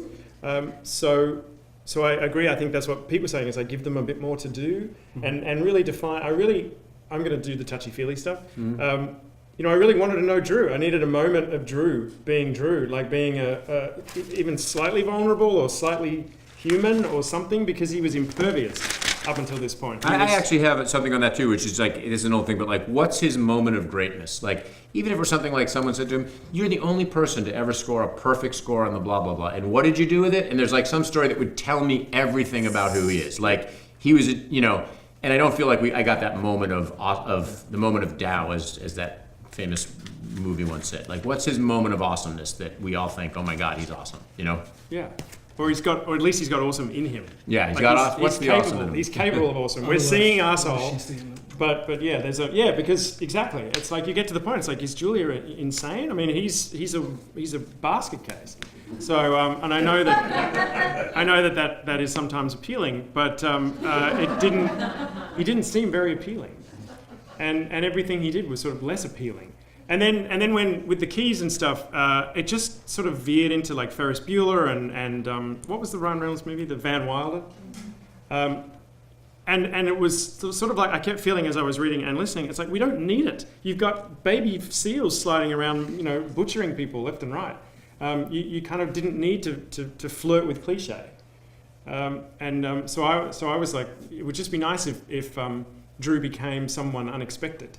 Like the moment of awesomeness, or like just something like just a glimpse. It's like, oh, okay, this isn't a guy we've seen. This isn't. I'm not strapping into Ryan Reynolds and Van Wilder, where he's just, you know, going to be a dick.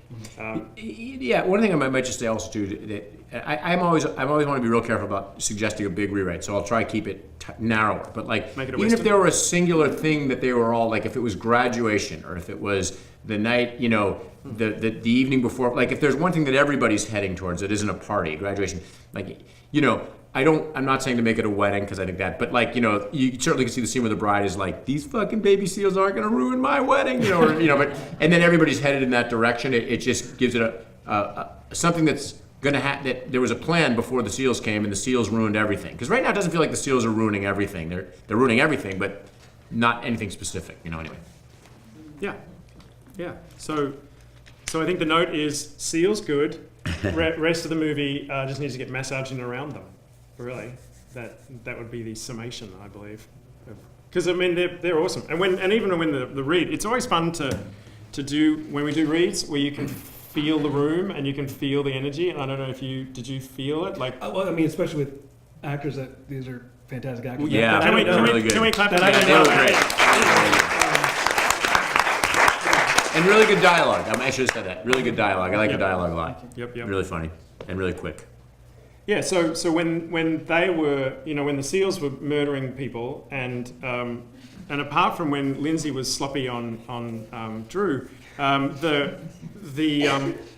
it was like SEALs were like electric. The place was buzzing, and then the rest of it sort of was like, oh. And I was like, oh, that's the stuff to work on. Do you know what I mean? Mm-hmm. It's like that's the pretty obvious thing. Sort of massage it in. That's what I felt. Anyway, we'll get some questions, then we'll get what you think, or comments, I suggest. Lindsay. I just want to say, like, on the spectrum of baby animal cuteness, I mean, really, just it doesn't get better than baby fucking seal. And I just wanted to congratulate you on an excellent choice out of all of the species from which you could have chosen. I really think you nailed it. Yeah. So, Yeah, it's a good title too. It's a good. I mean, you're right, but it's a good. I mean, you're right about the 2 and 9. Too. Yeah. You're either going to read it or you're not. Yeah, that's right. Oh yeah. Holly. I agree. Everything seal related was amazing. And then just another thought with the college stuff. It kind of seemed all that sort of blended together a little bit for me. Like, I thought maybe it could be interesting, not to get super cheesy like Breakfast Club, but if we are kind of shifting to different groups, maybe if they didn't all know each other, like they all kind of seemed like the sorority and party guy groups, but if they were like just some slightly different ones, so they all kind of stood out a little more from each other. That's it. But yeah, SEALs, awesome. Because presumably they're going to be a band of misfits who are going to have to come together to defeat the SEALs. Yeah. Right. So they're I'm presuming there's some clubbing involved, because not going to a club. I mean. Really, Act 3, please. Yeah, because that's the baby seal thing. Yeah. Good job, first, by the way. Thank you. I loved how campy it is. It reminded me of Gremlins. And I think it would be interesting if you had the seals have personalities like Gremlins. You could see how distinct they were. Speck. You got Speck. Yeah. If you don't already have a drunk seal, I mean, right? Stoned, does that count? Stoned. Yeah, high seal. Yeah. Was that all? That was it? Oh, okay, cool. Very good. Ed, down the front. Well, I agree with a lot of what your expert said, because that opening scene, I thought I was watching The Social Network for a minute though, when we snapped your dialogue, because you know how Aaron Sorkin did something in a movie that nobody in screenwriting 101 would ever do, start a scene in a booth with two talking heads. So I do agree that maybe you should start with SEALs first, something to do with SEALs first. But I'm going to go against the grain of what both these guys said. I like the fact that Drew is like a 20-something Vince Vaughn type. It's okay not to like him. It's okay to like him at the end and not like him at all in the beginning. I'd like to keep that mystery about why we're going to like him at the end at all, considering how he starts out as such a douche. To me, that's fine, because I don't really know if I want to like him immediately or have these moments immediately. I want to see him evolve, and so many times in a movie, you see somebody start out as such a waste of space, nothing, that evolves into something more because of the situation. So I'm okay with him being the way he is, even if, both your guys are saying, I want more out of him, I want to know him more. I want to know him less. I just want to see the dick shit. And then find out more about how he becomes a hero. I don't want to start out being a nice guy. All right. And then becomes a hero. Let him be a dickhead. But he wasn't. I don't think if that's the case, I don't think he was a big enough dick. No, exactly. Because if you look at characters like all the Bill Murray used to play and Larry David now plays, they're lovable in that we relate to them. We feel like they feel like they're living our lives out loud, and that's what makes them. That's their sort of save the cat moment, as they say. But if I were to follow your nut, then you could. I would just make him an even bigger dick. Yeah. So basically, douche him up more or make. That's right. Yeah. No, that's a good note. That's true. I agree with that. Yeah. I agree too. Because and I think to clarify, so you're not confused, it's like we're not saying make him likable and lovable. Just make him, for me anyway, make him something we haven't seen. Like he's veering into Van Wilder. So he can be a douche. I don't mind. I mean, it's fine. I just want him to be something, new and original. But I don't understand. This is an extra for the longer screenplay. Right? Yeah. This is the You should beginning. say the end. I'm like, no, it isn't. But I did adore, though, the chemistry of the Stan and Kenny or whatever of these two guys, the kind of jock that isn't a jock, but is slow like a jock, and then the douchey guy. And you guys are right. The moment, I'm going to date myself, very Abbott and Costello meets Frankenstein, where they open the door, there's a guy being devoured, they never notice it, close the door, and they're unscathed. They don't get killed because of it. They're the main characters. They're going to keep on Forrest Gumping their way through this scenario. I think that applies your comedy and your suspense. Because somebody's going to think, are these really the main characters? Are they going to die soon? And all the other stuff, the drunk girl at the party, excellent stuff. All that stuff is really good. But again, I'm with him. I love a good comedy horror, and they're not doing that very much. So there is your target. There he is. It's two. Sammy. The first thing is that I went to school in Syracuse, New York. Oh, nice. So this felt very real to me in terms of the snowball and everyone's trapped and everything is shut down. And I love that because I got that right off the bat. And that for me, maybe because I have that knowledge or maybe not, but that for me it felt like when the stakes were higher even before I fully realized what was going on, when everything was trapped. And I was like, oh, they're stuck. So I really like that in the moments where that was highlighted when Julia thought she was getting out via the train, and then that was supposed to, and things like that. I liked that a lot, and the crisis of not enough alcohol, which was like the highest stake. There are no higher. But so I love that, and then my only thought was at the beginning, because the first scene with Juliet and Drew, I spent a lot of it trying to figure out who I was supposed to be rooting for. And then I realized later that, the answer is both, because I think they're both gonna stay alive for a little bit. But I like that I don't know who's living and who's dying. That's really fun to flip that. But so if that's the first scene you're gonna have with the two of them, I wanted to be clearer on if I was rooting for one of them, both of them, or neither of them, I guess. And then baby seals are my favorite thing, and the whole wide world. All right. Fucking great. And thank you for wearing that hair. It makes it really easy to see you through the lights. It's like, thank you. I do appreciate that. Nick. Just going off of the Gremlins comment, because I felt that way too. It kind of just reminds me of Gremlins. Just a thought. I wonder if maybe somewhere in this world there's a Gizmo version of these seals.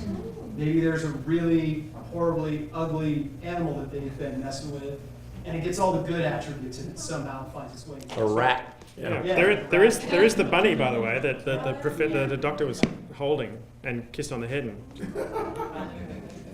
But a bunny's cute too.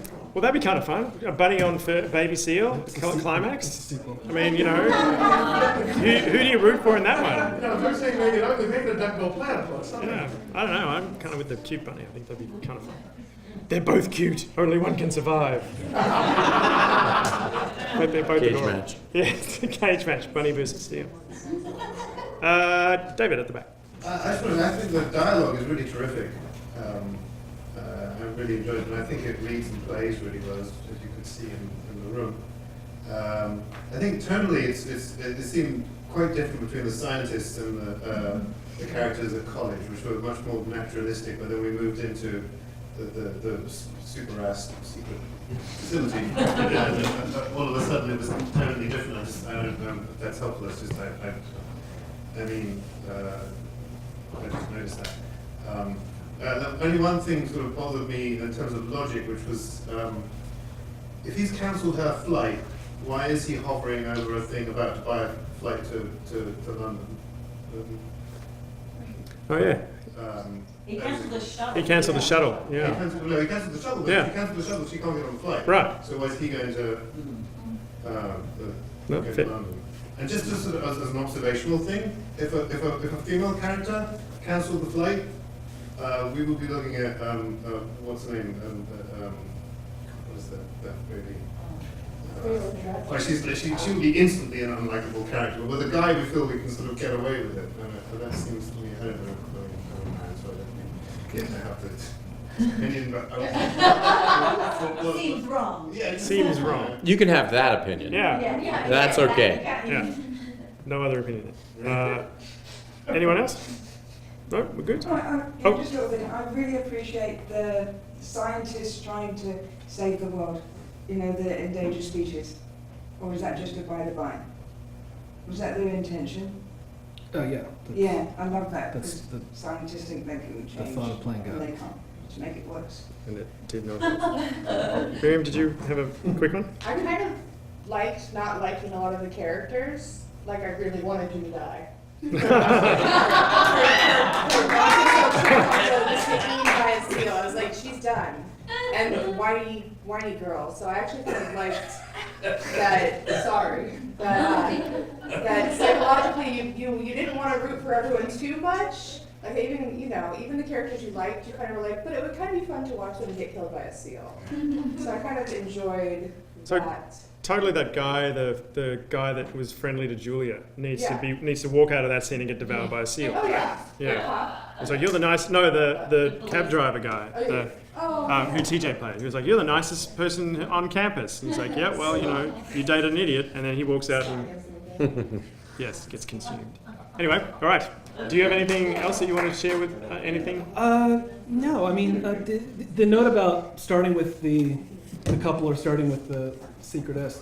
So I've gone back and forth with that. And one of the comments that I get with this version of it is that it doesn't read like a horror film, it reads like a romantic comedy.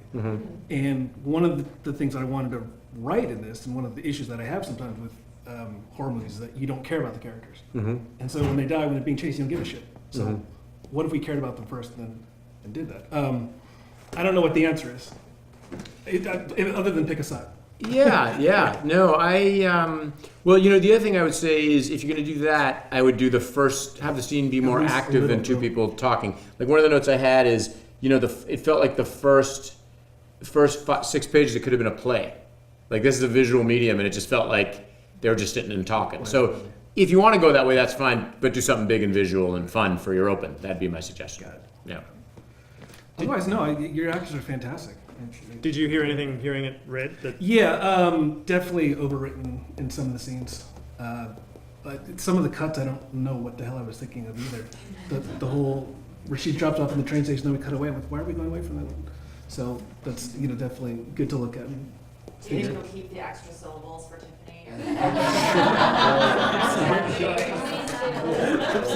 All right, great. Well, thanks, Chris. Thank you so much. Appreciate it, everyone. So we're at the Q&A part of the evening. So what I normally like to do is just you have forged an unlikely. I mean, you got into a genre. How does that happen? Yeah, that's a good question. So I came out here to write comedy mostly. From Boston, and I spent a little time, went to school in Vermont, and spent 4 years in Chicago. And then I came here, and I toured around for a while, doing some comedy, wrote for a radio show, I worked at MTV for a few years, but a buddy of mine, a writing partner of mine, we did some animated TV together, comedy. And it was right around 2004, I think, when Dawn of the Dead and, what was the other one? Texas Chainsaw Massacre, they did remakes. And my writing partner came and said, they're going to remake all these movies. We got to find some obscure titles and get the rights to them.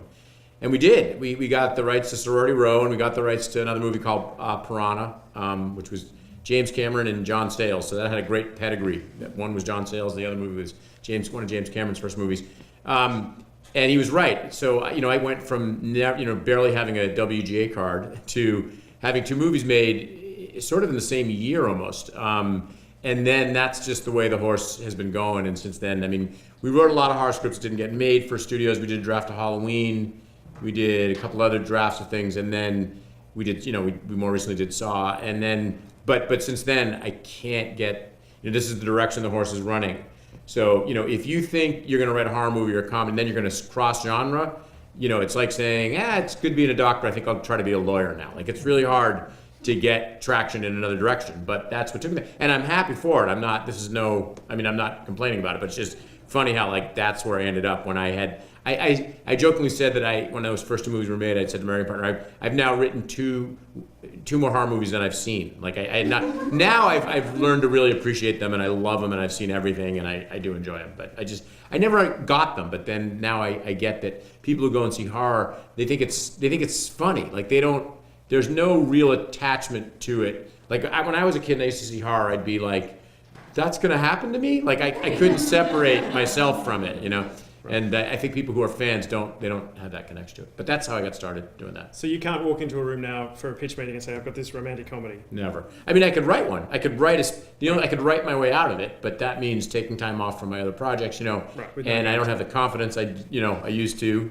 That's one of the great things about being a young writer is you have much more confidence than I do because I've seen all my failures and you haven't. The advantage of being an older writer is I know I'm going to finish what I start. And because I always do. I mean, you have to. And I think a lot of young writers who I work with, they quit.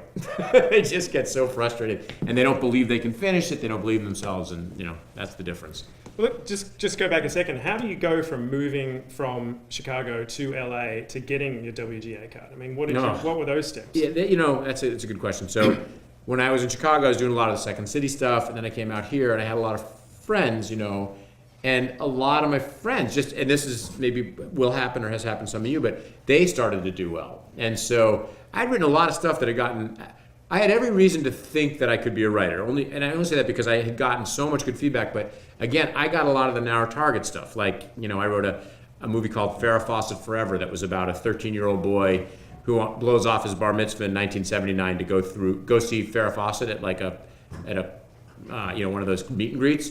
Nobody was going to make that movie. Everybody liked it, but nobody was going to make it, And so then the weirdest thing happened, which is a friend of mine, and many of you probably know her name, Lauren Graham, who was a friend of mine for a very long time. She got on this show called The Gilmore Girls, and then she got one of these vanity deals and she didn't know any writers except me.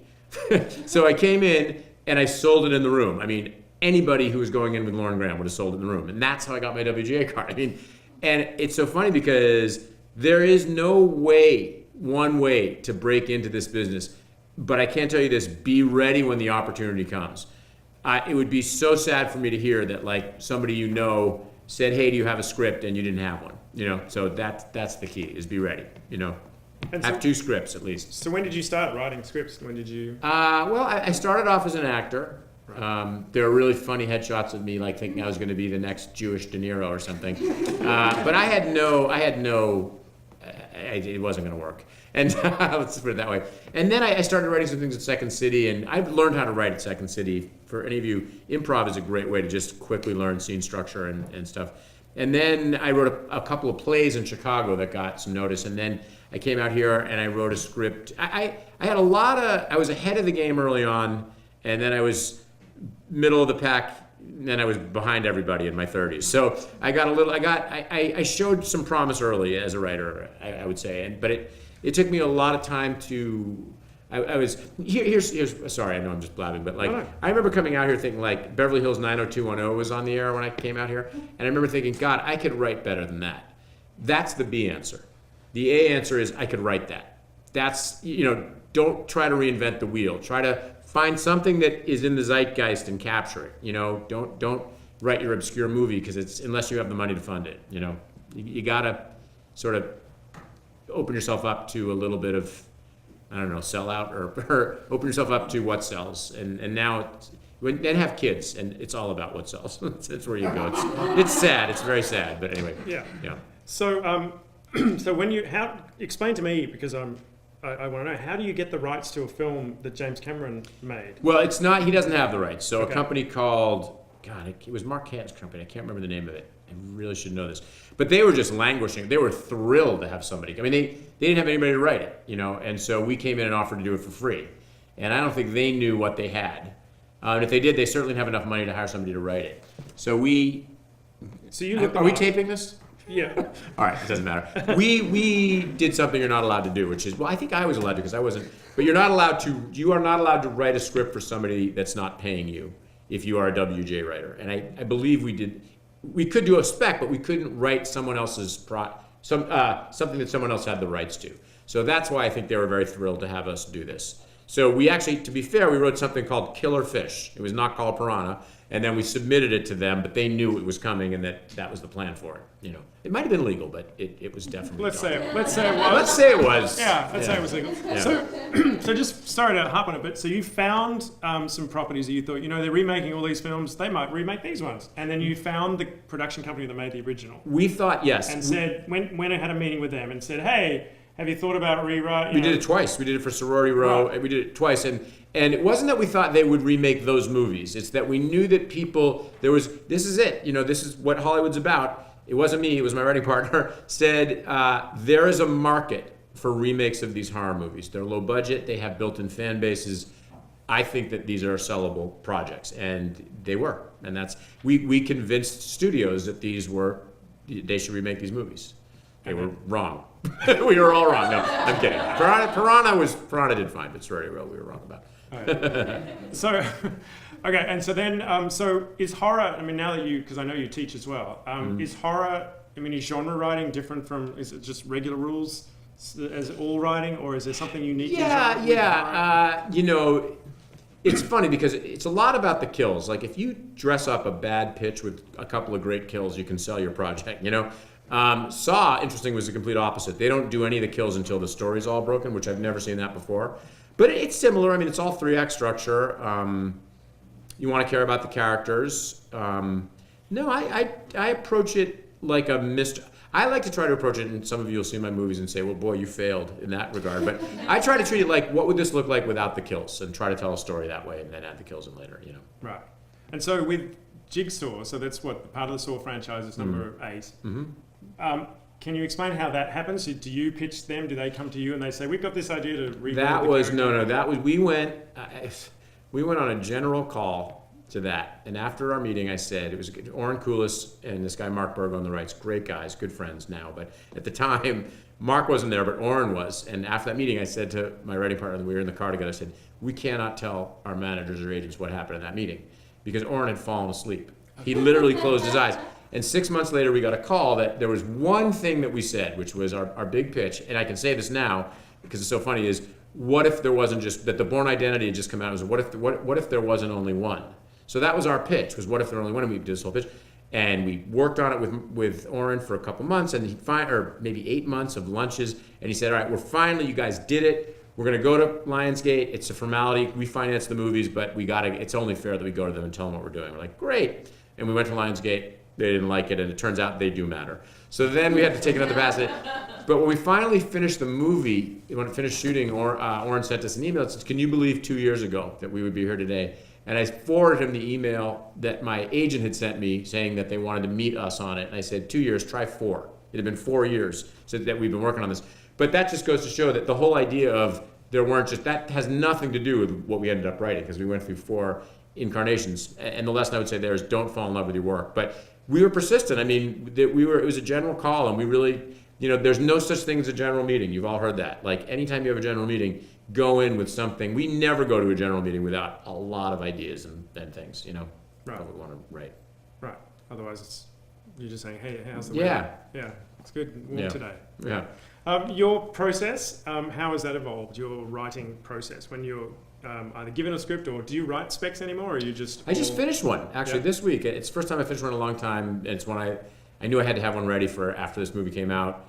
My process, in terms of the work, is, one thing I do is I work at the same time every day. I work from about 8 to 1:32, and then I'm done. That's it. No more writing for the day. I might return emails and stuff, but one thing I always tell people, I don't know the level of writers that we have here, but I would say, if you're just starting out, don't do like, I'm going to put in 8 hours on Sunday.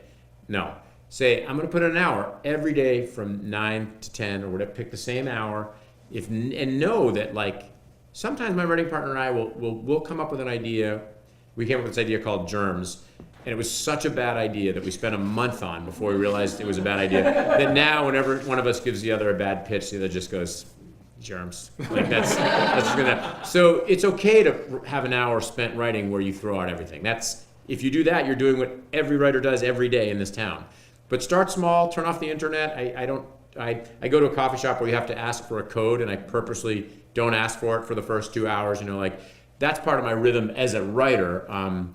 But it's always a struggle. I mean, because you start writing a spec and then you get hired, and then it's a little bit where I am is a little bit different. But I don't know. That's how I write. But then do you start? How do you start? I mean, do you start with an idea, and then you block out and you write an outline first, or do you just I'm just going to write a draft, whatever pops into my head? Okay, so there are a lot of different feelings about this. I love an outline. But I'm like you guys too. I'll spend a month on an outline and I was like, fuck it, I'm just going to start writing, and then it'll come to me on page 70. That's ever happened in the history of motion pictures. You hit that stretch right around after the midpoint, and you're just like, what the fuck am I doing? What am I doing? This doesn't even make any sense anymore. So now I do a ton of outlines. And the great thing is when you work for a studio, they make you do it. So that by the time they finally say yes to writing, it takes 3 weeks, literally, to write it, because it's just ding. My writing partner hates to do outlines, so you get the full gamut. I think it's David or Russell. I know we're recording, but I'm not sure it's him. He never writes an outline, as I understand it. But something he does that I love is he just pitches his story to anybody that will listen. He just keeps pitching it to people, and he does it because when you look in someone's eyes, you know what's working and what isn't. And I would add to that when you're failing, you sometimes start grabbing shit, trying to make the person believe, and you find something, So I do think one thing I really recommend is tell your story out. Don't worry that someone's going to steal your story. That doesn't really happen so much anymore. That was from 30 years ago. But tell your story to anybody who will listen, and just keep adding to it and keep building it, that way. That's another way to do it. But I like a good outline before I start. I really do. Yeah, I actually started, my first job was writing for Neighbours, which is an Australian soap opera, and they would mail you, this is how old I am, they would mail you the outline of the episode of every scene breakdown, and then my job was to add the dialogue. And I would love that. That's the greatest job ever. And then you mail it back. And my first one, it took me 12 hours because I had to type out the finished job because I didn't have enough money for a computer. Oh my God. So it was typing out. It that took is me so funny. 12 hours to do it. But apparently they still do it that way. That's great. They have a team that writes the story, and then they send you out. That's perfect. But, speaking of team, writing partner. Some people are like, yes, it's great. Some people are like, oh no, I work alone. Obviously it works for you. Find a writing partner who does what you can't. You know what I mean? Don't find the thinking is find someone really similar.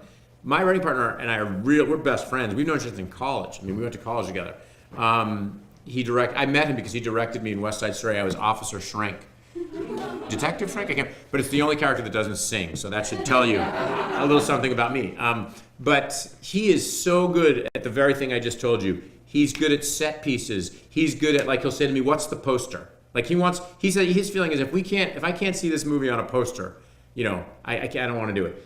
If he were here, I think he would say character, dialogue, some that sort of whiff of something that feels a little different, which has been my struggle, which has also many times been my cross to bear. But we're very different in terms of what we bring.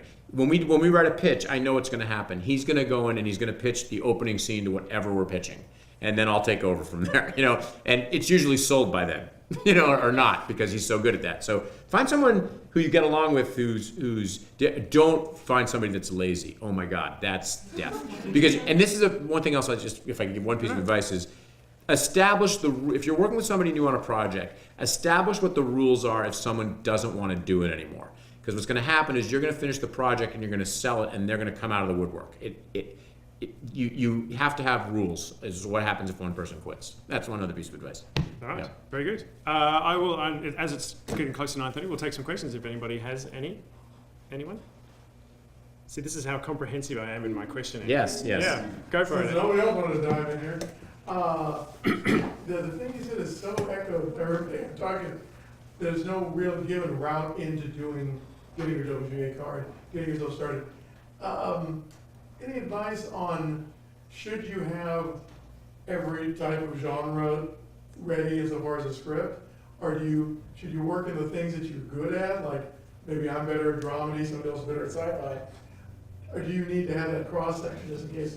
You should not have that cross-section unless you want a cross-section out of what you want to do. So if you were doing horror and you want to do comedy, you probably have to write 2 comedy projects to get started in that direction. You should not, it'll confuse them if you have too many different things. They don't want that. They want things that, I always say to people, what's your companion piece to go with it? Is it a short story? Is it, different scripts for the same genre? Yes, definitely. It's all about pigeonholes, right? Yes, that's right. Anyone? I've got a couple, if you don't. Okay, fine. How many rewrites do you do? What's your rewrite? Okay, I'm not a great rewriter. My wife always says I fall in love with everything I write. It's not true. It's just that I'm very afraid of I feel a lot of times when I rewrite, the draft sometimes loses the passion. There's something gained but something lost. In other words, it may make more sense, but it loses that initial flurry. I do a lot of tinkering. Like every Monday, if I'm working on a project, every Monday, I read the whole thing from start to finish, whatever I have. Like if it's 10 pages, 30 pages, 50, I always read it because you'll find things that will help you later. And so I'm always rewriting as I go, but I read it. By the time I read it, when I finish the script, I probably read it 6 or 7 times, just through and changes and that. So it's never okay, now I rewrite. It's rewriting the whole time. That's it. Right, and you don't enjoy that though. I don't enjoy getting notes for rewrite. And no one does. No one does. But mostly it's because I hate, and I think Holiday will speak to this. I try, Holiday, you can tell me if I succeed, I almost never say, this isn't working without a solution. Because I think that's no note at all. To tell somebody that something doesn't work, or Holiday was just telling me a story that I won't pass on. I will pass on. That someone said to her recently, she went to Austin this week, and somebody said of her hilarious script that has gotten her more attention than many scripts that I've gotten. We read it here. Oh, yeah. What was the line? Can I ask? Can I do? Well, first of all, it's not somebody. It was a famous, genius producer. Not in my book, but yeah. She just said, the workshop was done. We were in the Q&A like this. And out of nowhere, she goes, who was the one with the princess? It had a bunch of cheap jokes. And moved on. Yeah. So what do you do with that? Like that fucking made me so mad when Holly told me that, because why would you tell somebody that? What do you want them to do? I mean, that's their jokes are their jokes. So when I give notes, and this is what I don't like about producers, is I don't like when someone says this isn't really working and doesn't have a solution. Or make it funnier? Yeah, or make it funnier. I mean, I've actually never heard that, but I've heard things that are similar, And I would say the same thing when you're giving somebody a note, And when you're getting notes, consider the person giving you the notes, If it's your roommate or your dad, what do they really know, And if it's somebody who works in horror that you give your script to and it's a comedy, I don't know what they really know, So something else I say to a lot of people is, if you don't take any of my notes, your script won't be as good. If you take all of my notes, your script won't be as good. Like, you have to figure out what notes work for the project better than anybody else, So what happens with that though, and I'll make this the last one, if you slaved over your project, you go into a meeting and you are really comfortable with where it's at, and you go into a meeting and there's this specter of, unless you change X and Y, we have nothing, but if you change X and Y, we have something. What do you do with that? Yeah, it depends on who's telling me that. If it's my manager, no. If it's my agent, maybe. If it's the producer, if it's well, I was going to say if it's Bob Weinstein, now I wouldn't listen to him either. It's so funny how much I rooted for that whole, for them to just be destroyed when it's like I've done several projects for them, and it's like, that just took half the horror market off the table, and yet I was rooting for their demise. But if it's a producer that really can do something with it, I'm more inclined to take them, to go off and do the notes, especially if they're paying me. I mean, a lot of times you are contractually obligated to. Look, I mean, I would even say with your agent, if your agent doesn't like your project, he's not, you don't get the Glengarry Glen Ross, submissions, so keep that in mind. Because there are a lot of opinions out there. I mean, there are a lot of Yes, we all know what they say about opinions. So, okay. Can I get one more before you? All right, yes.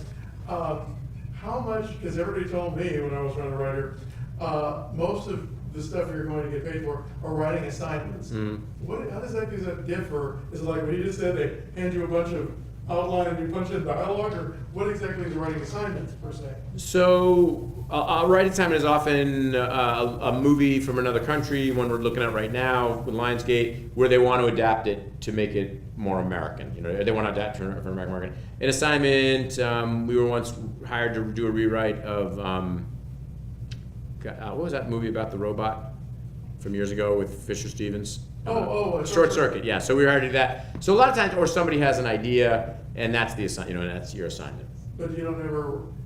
Okay, is there forgive me, I'm from Texas. The team of writers for a specific show is just, they're the ones that write the shows. So you can't you don't get a running assignment from a show unless you're going to write a spec script for the show. You know, yeah, that's a good question. So you might get hired. I've written a couple scripts. I've been hired. I wrote an episode of like Teenage Mutant Ninja Turtles because they hired me to do one of those. You know, for the guys who run the show. Sometimes I got hired. ABC Family had an idea for a show, but they didn't have a writer, so I was assigned that job. So you know, you get it that way. Yeah. So. And then just finally, before we go, what's the market like? We keep hearing from other people sitting here that spec scripts are dead. And Hollywood's only making movie-wise, all they're making a tentpole, you know. Hollywood is tough. I mean, I got it. I mean, feature writing is tough, and you're right. Everything you just said is correct. I'm sorry. No. Sadly, well, I would say two things. One is feature. So much money is earmarked towards Marvel and all that, and international box office is so important that it makes it very hard. The feature world is very difficult. What is amazing right now, and I'm trying to go there myself, is the TV market. I think there's not as much money as there used to be, but there's so much more work. And the stuff that's going on at Netflix and you know, Amazon and all these places, the storytelling, and FX, oh my God, like these new anthologies, the anthology shows like American Horror Show, these limited run shows, the storytelling is amazing. And I would really recommend thinking about an hour-long pilot. I think that's where the market is right now, and I would even say this is the golden age. This is the second golden age. The golden age of television was the 70s. I think we're right now in the second golden age of television. I can't keep up with all the amazing stuff that's on TV, but unfortunately, screenplays is a much tougher place to go. All right. And then just finally, I know I just said that. How does it feel to have the #1 movie in America? Oh well, you know. Yes. It was great. It was a really it was a wild ride, you know, getting there. It made about what people thought it would, but I don't know if you guys read, but there was a brief moment on Friday where they were like, and I've been around this business forever, and I never throw my heart into anything, and I'm like, all these projections were like, you know, mid-20s and all this stuff, and then it just kind of ended where it was supposed to, and I'm like, wow, that's a lot, because that would have been like Sequel Town and all those, you know, and it was like it was a bit of a drop off there, but it was really, I wish it had just, even when those numbers, it's like I wish it would just project what it's supposed to do, which is win the box office, which is, you know, that happened. It happened. There you have it. Do you get anything? Do you get, like, do they bring around a fruit punch? I got fruit bowl or a something? great, I mean, yes, that's a great question. I got a great Jigsaw themed iPad that has like all this Jigsaw stuff loaded into it. So there's that. No. And you know, and also it definitely helps. You know, it helps with your career. Do you go to the back of theaters? Do you cruise? We did. All the producers. We went out on Friday night, and we went to the back of theaters and watched. And the one we were at was just dead. I don't know how else to say it. It was just dead. Oh, wow. Well, that was the first harbinger. It all did fine. And interestingly, you know, it's so funny because I think it has. Last I checked, so forgive me, but it was like 38 or 40% on Rotten Tomatoes. I was like, God, and then I was told by the producers that's the second highest rated Saw movie of all time. So there's also that. All right. Thank you very much. Yeah, you bet. All right. Guys, we've got our next one is December the 11th, and we have Rachel Pollan, who's a development exec at Lionsgate. Do you know her? She's in TV. Rachel Pollan, I think. Her name Two different things, yeah. Okay. So she'll be here December. We're open now for submissions, all that other stuff. So thank you so much for coming. Pardon? Oh, we have a flyer with a discount too, if you want to submit. We have a 20% discount, apparently. We have a flyer at the front. So thank you very much, everybody. Go home.